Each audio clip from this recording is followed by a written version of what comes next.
আমি আসতে একটু লেট করি, তবে মেয়েটা আগেই চলে এসেছে। আমি আসা মাত্রই মেয়েটা আমাকে বলে, আমার টাইম খুবই লিমিটেড। কি চাও তুমি?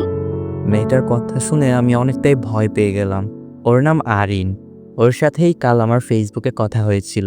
ওর এমন কথা শুনে আমি তাকে বললাম, আসলে আমার বাড়িওয়ালা খুব সন্দেহ করে। আমি চাই শুধু একদিন তুমি আমার গার্লফ্রেন্ড সাজো। তখন আরিন আমার দিকে তাকিয়ে বলে, দাম? ওর এমন কথা শুনে আমি একটু বিব্রত হয়ে গেলাম। তখন আমি একটু বিব্রত হয়ে বললাম, আমি গরিব মানুষ আপু, যত পারেন একটু কম রাখেন।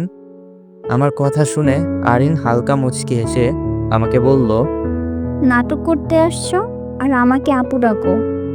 ব্যাপারটা মজার। তবে যাই হোক, নিয়ম একটাই, অভিনয় করব, কিন্তু